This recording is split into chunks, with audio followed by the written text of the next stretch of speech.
Assalamualaikum warahmatullahi wabarakatuh.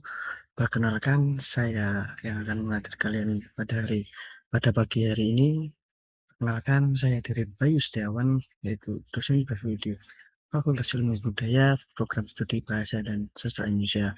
Kali ini kita akan membahas tentang sosiolinguistik terkait relasi bahasa dan kelompok masyarakat. Bagaimana relasi bahasa dan kelompok masyarakat itu merupakan satu kesatuan yang tidak bisa dipisahkan. Oke, terus selanjutnya yaitu bagaimana bahasa itu membentuk suatu struktur masyarakat. Nah, bahasa adalah alat yang sangat aktif untuk membentuk realitas hubungan sosial antara masyarakat. Bahasa sendiri digunakan sebagai alat pemersatu di lingkungan masyarakat, katakanlah RT dengan RW ataupun kita dengan keluarga atau tetangga sekitar kita. Nah, bahasa menurut Ihsanuddin pada kutipan tersebut, bahasa juga memperkuat ikatan kelompok. Katakanlah kelompok-kelompok petani dan juga nelayan dia akan terikat menjadi satu ketika bahasa mereka sama. Dan juga bahasa mempunyai komunikasi psikologis antara beberapa hal tersebut. Bahasa gaul yang sering kita dengarkan juga membangun identitas simbol sosial yang ada di masyarakat. Kita bisa melihat di Jakarta Selatan yang dia memakai bahasa Indonesia campur dengan bahasa Inggris itu menjadi suatu identitas atau simbol dari anak-anak gaul Jakarta Selatan. Itu contoh kecilnya. Mungkin teman-teman bisa melihat di lingkungan sekitar teman-teman bagaimana bahasa itu secara dinamis berubah seperti mengikuti bagaimana manusianya. Ya, sosiolinguistik dengan kan ilmu di balik interaksi. Bagaimana manusia dan masyarakat, kelompok masyarakat itu uh, berinteraksi satu sama lain, entah dengan adiknya, entah dengan penjual dan lain sebagainya. Maka dari itu, sosiolinguistik atau hubungan antara bahasa dan masyarakat, ya ilmu yang mempelajari hubungan timbal balik yang secara dinamis antara bahasa dan juga masyarakat. Bahwa di sini diterangkan bahwasanya bahasa hidup di lingkungan masyarakat, di lingkungan sekitar kita, bahkan tidak statis, yaitu secara dinamis berubah-ubah di lingkungan masyarakat tergantung bagaimana budayanya, lalu bahasa tumbuh di lingkungan masyarakat dan bahasa juga berubah tergantung bagaimana budaya masyarakat tersebut. Di sini juga dijelaskan bahwasanya masyarakat menjadi pembentuk dari bahasa tersebut. Katakanlah ketika kita melihat bahasa nelayan dengan bahasa petani itu sangat-sangat berbeda. Itu karena masyarakat pembentuknya juga berbeda. Dan kenapa kok ada dialek dan juga ragam bahasa itu tercipta dari latar belakang sosial masyarakat yang ada. Selanjutnya, seperti tadi juga dijelaskan bahwasanya masyarakat itu merupakan salah satu pembentuk bahasa, yakni bahasa beradaptasi dengan penuturnya, mencerminkan identitas dan aktivitas yang ada pada masyarakat tersebut. Lalu, kenapa bahasa bisa beradaptasi dengan penuturnya? Karena bahasa itu akan hilang ketika tidak dituturkan, yaitu bahasa juga mencerminkan suatu identitas atau aktivitas sosial di masyarakat.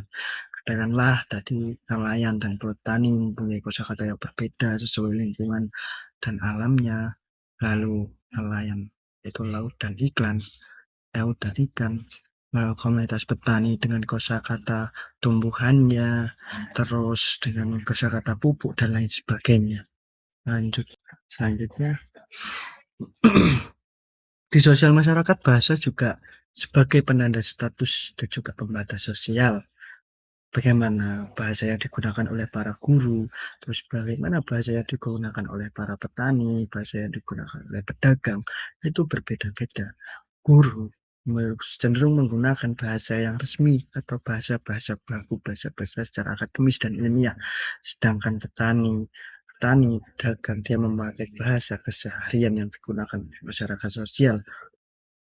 Nah, Hanya itu, kadang kita melihat perbedaan antara percakapan antara kepala desa dengan guru atau kepala desa dengan petani itu menyesuaikan bagaimana kepala desa bisa masuk ke person to person atau setiap individunya agar komunikasi berjalan secara. Oke, relasi sirkuler dan dinamis. Masyarakat menciptakan variasi. Bagaimana variasi bahasa mengukuhkan suatu identitas masyarakat, lalu proses berputar secara terus-menerus, secara dinamis berubah dari masyarakat yang menciptakan bahasa-bahasa baru, lalu variasi bahasa mengukuhkan struktur dan nilai yang ada pada masyarakat, lalu yang terakhir adalah perubahan sosial yang memunculkan bahasa baru di masyarakat. Katakanlah hal ini secara berputar dan tidak bisa dipisahkan, bahasa bergerak secara dinamis, berputar secara dinamis menganut bagaimana uh, kondisi sosial pada masyarakat, kondisi sosial pada lingkungan yang ada di sekitar kita.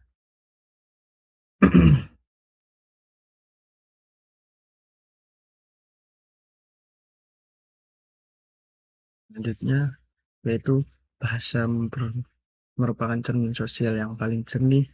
Bahasa dapat memahami relasi ini berarti membaca masyarakat melalui bahasanya. Katakanlah kita bisa membaca masyarakat eh, Mataraman dengan bahasanya yang sedikit halus, lalu kita bisa mendeteksi bahwa itu masyarakat Surabaya atau Malang dengan bahasa areannya, Malang dengan bahasa arean yang dibolak-balik dan lain sebagainya. Karena bahasa merupakan identitas sosial masyarakat seperti yang dijelaskan di depan tadi. Kosakata baru muncul karena teknologi atau upload story dan lain sebagainya di tengah disrupsi teknologi. Dan apa yang menggambarkan hal tersebut? Kata lama punah karena aktivitas masyarakat berubah seiring waktu. Kata-kata yang sudah tidak dituturkan itu akan berubah dan juga sudah tidak digunakan lagi, yang akhirnya mengakibatkan bahasa tersebut mati atau sudah sulit ditemukan di lingkungan masyarakat. Lalu selanjutnya, keragaman bahasa yang ada di Indonesia.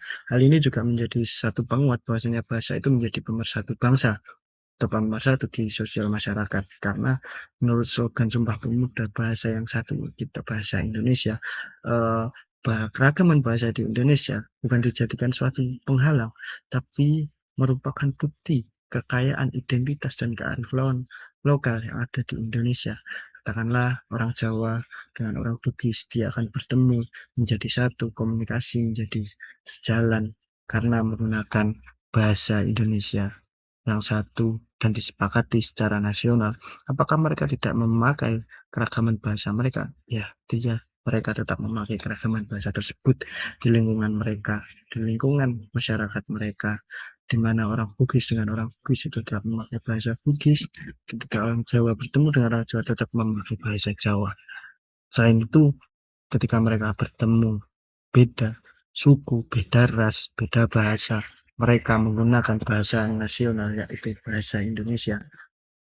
Uh, Beberapa poin penting hubungan antara bahasa dengan manusia, dia saling timbal balik, membentuk dan berubah secara dinamis, saling berkaitan satu sama lain, secara sirkular, gerak secara dinamis, dan saling membentuk, dan juga hubungan timbal balik antara masyarakat dan juga bahasa. Kesimpulannya yaitu bahasa merupakan alat komunikasi masyarakat dan tidak bisa dipisahkan dari keadaan sosial masyarakat.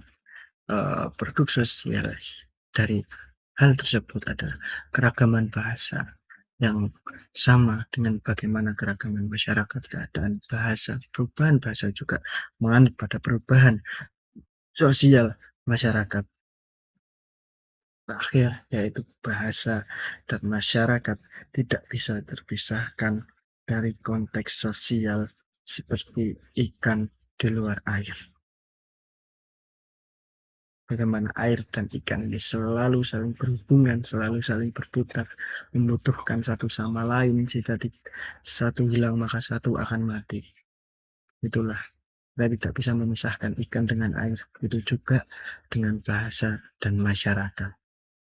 Oke, mungkin itu saja yang dapat saya sampaikan. Sampai jumpa pada besok pagi. Kalau mungkin ada pertanyaan bisa ditanyakan di sini. Untuk PPT nanti saya kirim di e-learning untuk pelajaran kalian. Gimana? Ada yang bertanya? Oke, ada dua kemungkinan ketika tidak ada yang bertanya. Yang satu adalah paham, yang kedua malah tidak paham sama sekali. Oh ya, mungkin jika kecepatan bisa dikoreksi menjadi bahan evaluasi untuk mengajar ke depannya. Oke, selamat siang. Jika tidak ada yang bertanya, saya cukupkan di sini. Wassalamualaikum warahmatullahi wabarakatuh. Terima kasih atas antusias mahasiswa pada hari ini.